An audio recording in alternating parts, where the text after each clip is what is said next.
What we do here at the Forest History Center is we connect people to Minnesota's forests. So as we go through, we'll begin to understand how forests and people are connected both through time and history, as well as today and on into the future.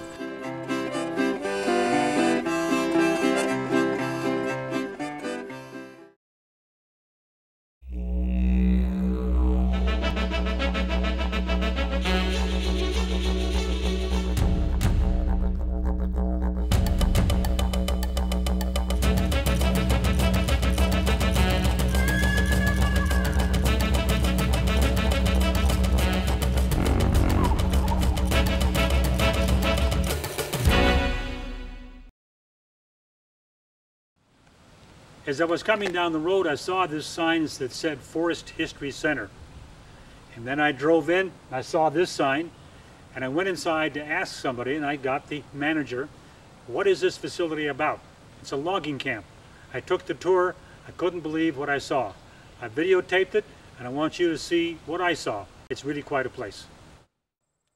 Welcome to the Minnesota Historical Society's Forest History Center. The Forest History Center is part of the Minnesota Historical Society's organization of historic sites and museums. We have 26 historic sites around the state, and the Forest History Center is one of them. What we do here at the Forest History Center is we connect people to Minnesota's forests. So as we go through, we'll begin to understand how forests and people are connected both through time and history, as well as today and on into the future. So it's really a great deal of fun, lots of activity, so you'll have the opportunity to not only learn, but have fun while you're learning. And one of the first things you're going to do is see our Visitor Center. The Visitor Center is the area where we have exhibits that explain about forest history through the time and on to today, and get a glimpse of what forests will be like in the future, and our role as people here in Minnesota about what we do with forests in the future as well. There's lots of exhibits, many of them are interactive, lots of them are lots of fun for kids as well as adults.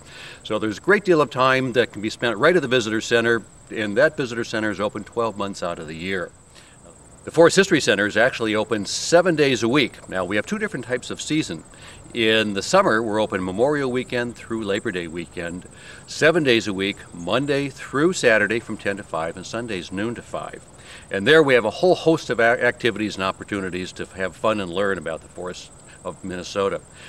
During the off-season, that's fall through spring, we're open 5 days a week, Monday through Friday, and that's the Visitor Center. Now, the Visitor Center is one of your first stops. And at the Visitor Center, we have a number of exhibits that are interactive and fun for everyone. Really, we teach through those exhibits and talk about forests of the past and our interaction with forests of historic forests, as well as forests today and forests of the future as well, and how we as Minnesotans and people of our nation really will be interacting with forests in the years to come. Now, a number of those exhibits are interactive, lots of fun for kids as well as adults, and you can spend anywhere from a half hour to a whole hour at the Visitor Center. We have a gift shop as well, which is a great place to stop and bring home something from the Forest History Center about your forest experience, as well as modern restrooms and a place where you can just sit down for a while and take a break. Now, from the Forest History Center's Visitor Center, you'll have an opportunity to take a tour of the 1900 logging camp. When I walked in, I asked the information host what I was going to see and where do I go to see this, and she explained. We are here in the Visitor Center of the Forest History Center, and about a block away from where we are now, we have our reconstructed 1900 white pine logging camp, where we have folks who are dressed in costume talking to you and doing activities that they would have done during the era that they're representing. This is the area that the guided tour brings you to. It takes approximately an hour to go on. The other two living history sites can be accessed easily from this area.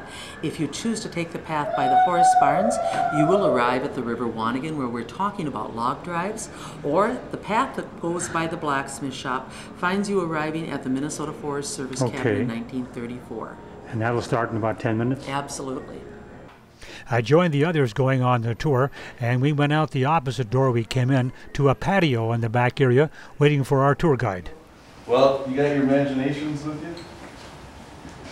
You're going to need it. We're going to go time traveling. I'm going to bring you back over 100 years to the year 1900. Now, the white pine logging era in Minnesota roughly 1870 to about 1905. And 1900 was the peak year. And that winter, in northern Minnesota, there were over 300 logging operations cutting white pine. Varying sizes, you know, the operations. But over 300, about 20,000 men, a couple of hundred women. So I'm going to take you down to the camp.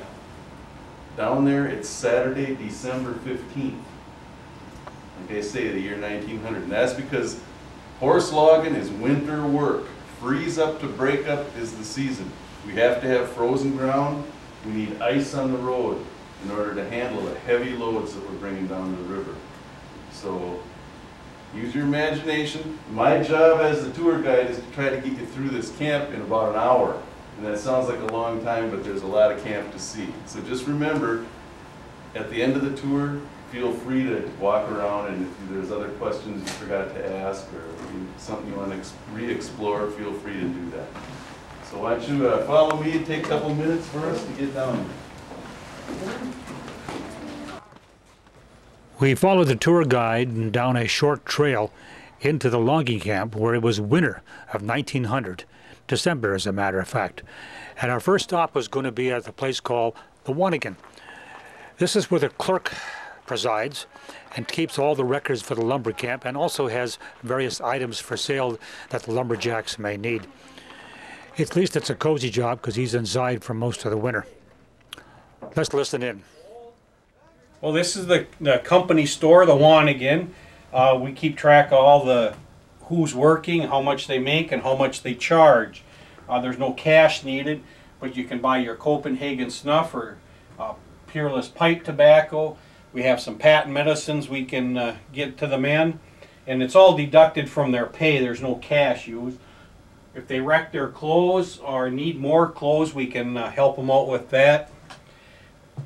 The patent medicines are, I'm not sure why they use them. I think it's probably the alcohol in them, but but at the end of your term here, whether you work the full amount of time or leave early, we'll write you a check whenever you go, minus what you've charged for at the company store here, and your check will be good come June 1st.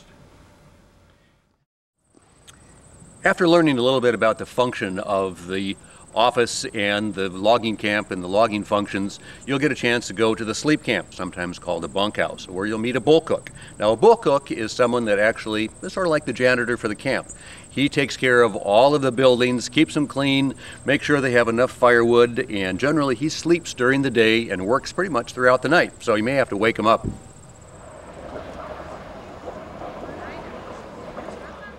Well, welcome to Northwoods #1. This is the bunkhouse here. You can have a seat on the deacon's bench. I don't know where you'll be sleeping, but if you have any questions, maybe I can answer them for you.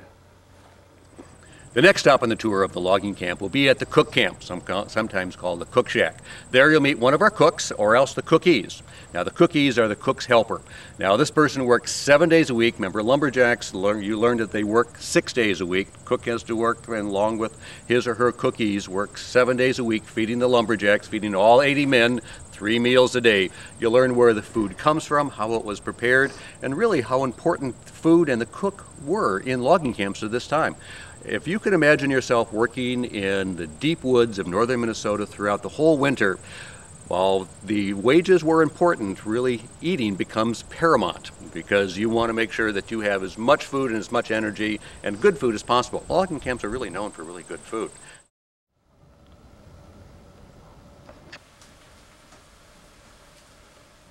Welcome to the cook shack. Now just make yourself at home and sit down, and I'll just be talking to you while I'm working. You're going to talk to me as you're working? Yeah. Well, I can talk to you as I'm working. That's what I can't just stop working just because you're here. I've got to keep on working because I've got plenty to do. Ooh, plenty of dishes to do, and floors to sweep, and tables to set. My cookies do all of that kind of work. once I left the cookhouse, I went next door to what is called the dentist's office. It's the saw filer shack, and I guess it's because of all the teeth in the saw, the lumberjacks have nicknamed it that. It's one man's job just to keep all these saws sharp. And if you want, you can cut a couple of logs. My next stop was the barn. This is where I learned how important horses were in a logging camp. Northwoods number 1 had 24 horses, and they had a full-time man called a barn boss that took care of the horses. And they told me if you lose a man due to an accident, you could go to town and get a new one. But lose a horse, well, that's a different problem. Where do you get a new horse to replace the one that's bad?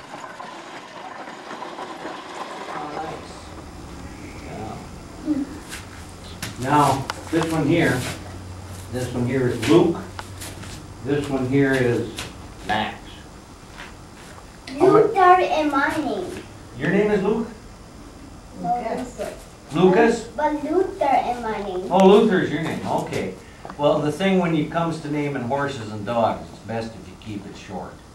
Because it is important for the individual animals to know their names. So if you want this one to do something and this one not to, it can mean the difference between you keeping your fingers on your hand and not. Whoa, whoa, whoa. Back, back, stand. For being that big, they can turn in a pretty small space, can't they? Now, if you're so inclined, you come up and make friends with these two and you can pet them. Go ahead. If you want to come up, pet them on the nose. That nose is about soft as a teddy bear, isn't it? That's fun. Here, see how soft it is on there? Who's good at math? I am. I think you are. But I might try and trick you, but don't be mad at me if I do. You ready? Yeah. If this horse here can pull 2,000 pounds on dry earth, and this horse here can pull 2,000 pounds on dry earth, when I put them together, the book says they're going to, help me here, what are they going to be able to pull? 6,000 to 8,000 pounds. You were right. You didn't get tricked. Because 2,000 and 2,000 would only be 4,000. That's the advantage of teamwork. That's why they call them a team. They'll be able to pull together more than they could the sums of their individuals. Isn't that nice? From the barn to the blacksmith shop. Here I learned how important it was to have one. When chains, logging chains, or whatever break, what do? You can't go back to town. It's 2 days away. You have to have a blacksmith shop to fix it. Kids are lined up. Feel that, honey. Feel that. Oh! Feel it again. Oh! All right, feel it again. All right, there you go. Now, one at a time, you're going to come through here, and what you're going to do is you're going to crank this, spin that fan, blow air underneath and up and through. Go ahead.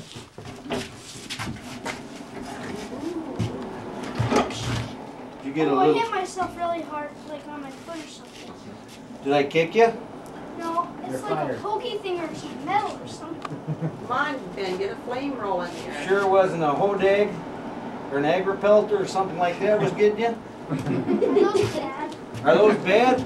It's all relative to perspective, whether they're good or bad. The worst one I ever ran into was the tote road shagama. Maybe you ladies can relate to this. They like wool. Have you ever been messing around with socks or mittens and all of a sudden you only got one left? Tote road shagama broke into your house and took the other one. All right, next one on there. You get that Here's rolling. the shaving horse.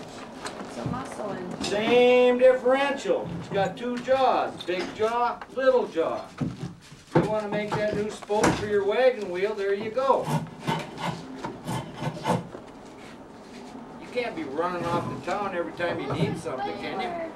From the blacksmith shop, we went down to the River WANIGAN, where it was spring of 1901. Well, welcome. Now we're inside the WANIGAN itself. This was our cook shack and our supply shack. On the boat at all times were the cook and his helper. They also even slept on this boat. Okay? And this boat floated right down the river with the logs. Okay? And it had to be in a position such that when it was meal time, the men could get to the boat to eat their meals, whether they were working at the back of the drive, or the center of the drive, or the front of the drive. So it actually did float right in amongst the logs. It was our supply shack also, and so all the tools we needed were on this boat, and it had to be accessible so men could get those also. Over there, I'm going to play a little old Susanna there for you.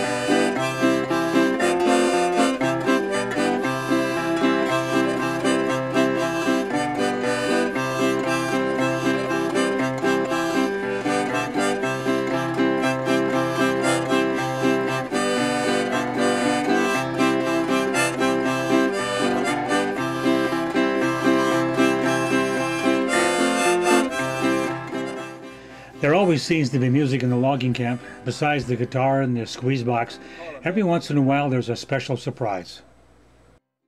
Mr. Roosevelt!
How are you, B?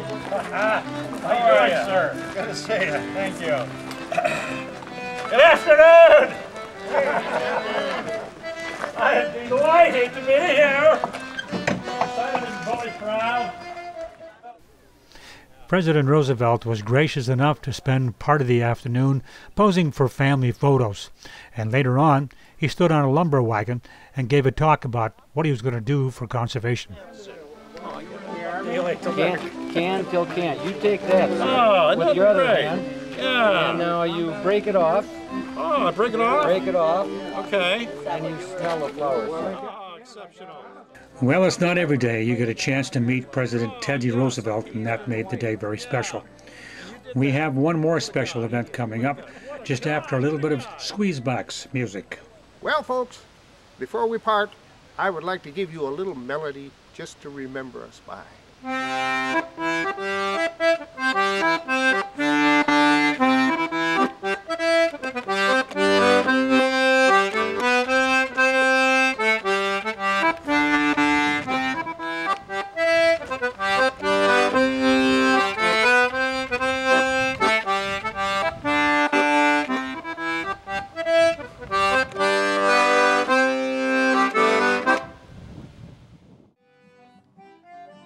Logging the big Minnesota white pines was done during the cold, snowy winter months. Large draft horses provided the power to move the heavy loads on specially built ice roads. Logging camps were located deep in the forest, minimizing the amount of time required for the lumberjacks to walk to and from the work areas. As time passed, logging operations moved further and further from settlements. Lumberjacks, recruited by the logging company foreman, came from all walks of life. Many seasoned veterans followed logging as it moved westward from the state of Maine into the Great Lakes region, into Michigan, Wisconsin, and Minnesota.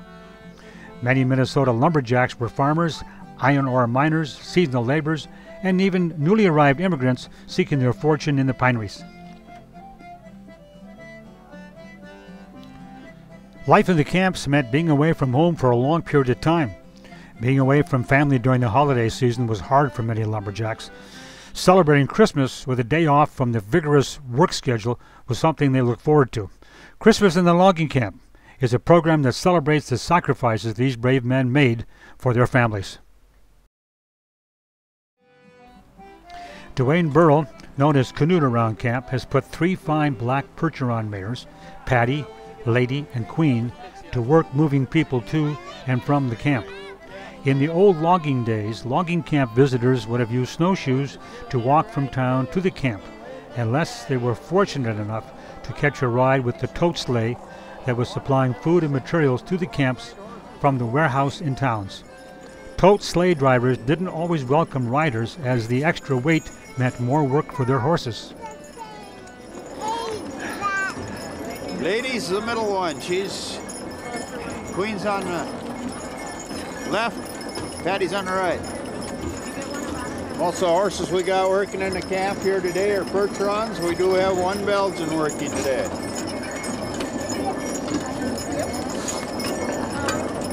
We're going to take it a long way down. Easy, babe.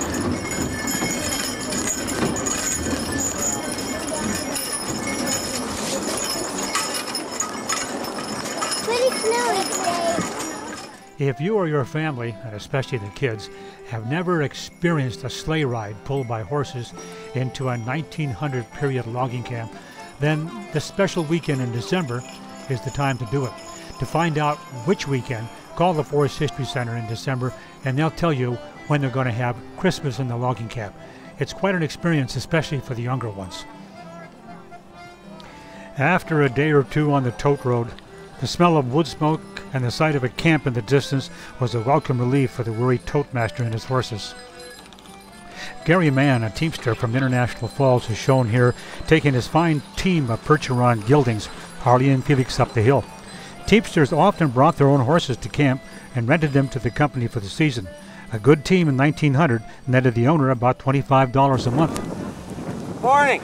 Welcome to Northwoods, #1. Merry Christmas. It's a very cold day, and a fire is a welcome reprieve for visitors. A well-known lumberjack by the name of Fish greets the visitors and invites them to sit a spell while he tells a story or two.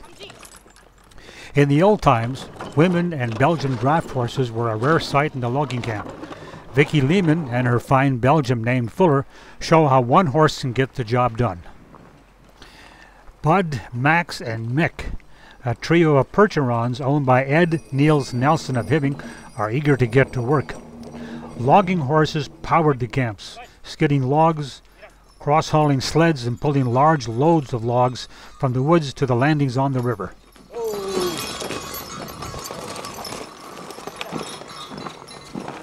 Christmas in the logging camp. We've got some fresh snow this morning, and we're gearing up for a holiday season.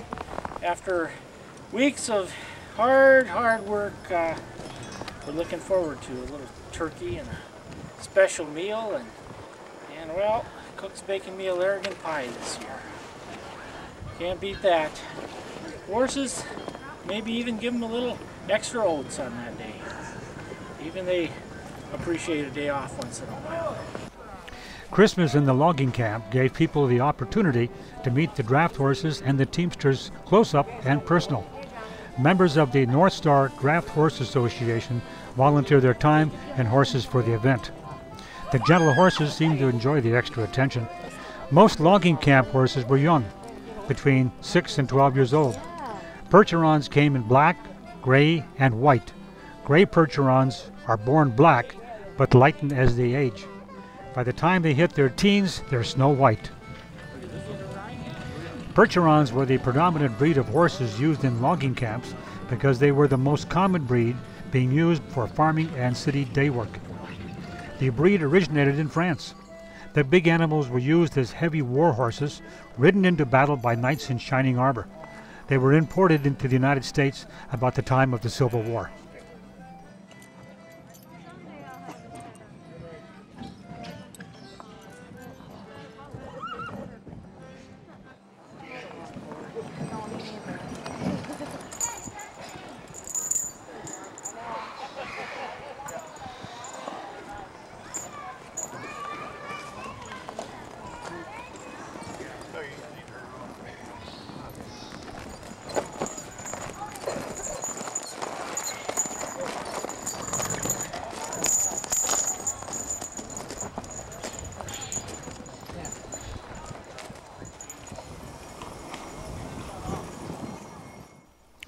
As the shadows lengthened, visitors and horses, tired from the fresh air and the excitement of the day, began to wind down. Christmas in the logging camp is an opportunity for people to get a sense of what it was like for the lumberjacks of yesteryear. Many visitors attend this event because they have a personal connection through an ancestor to this important period in our country's history. The Forest History Center is a place where history is relived. Experiencing a cold Minnesota winter day in a real-life logging camp is an experience long remembered. Oh, we had Thanksgiving was snowy and wet and the roads were yucky. Merry Christmas! You got this figured out? Yep, we got it figured out. Okay. They used the backhoe, right? Well, two of them that got very strong backs, and you got to say, whoa, whoa, whoa. They use a pulley. Or one of them. Yeah, pulleys, and the wire comes down off the back here, goes through a pulley there, and then you attach that off to a horse. So it's a horse-powered crane. So there'll be a big old log laying right here. Pull those chains down, back the horse up, pull those chains down, get it down here, tap it into the end of that log, and then say, get up, horse, and that log's going to go up in the air, and then you back that horse up wherever you want to drop this log. Oh, you can do that. He's up there with a peavy, and he's going to put that log wherever he wants it to balance this load so it doesn't fall apart, and pretty darn dangerous. I'm sorry, you had a question? What was the highest paid job? Highest paid is your foreman. He's got all that foreman. Foreman's got all the responsibility. He's $70 a month. Second highest, cook, $50. So you got cooking and you got powering. After that, it comes blacksmith, $45. My daddy said that neighbor with you? Nope. Filer makes $25 a month. The average out here is $30 a month. So the filer is actually $5 shy of the middle. It's a skill, but it's not dangerous, see? And it's not rigorous. It's monotonous, but it ain't rigorous. Well, yeah, it's dangerous. Or if you don't sharpen the saw, you send a bunch of dull saws out. I bet. Merry Christmas! Merry Christmas! Back there. You got Santa on this one. Fire hugger.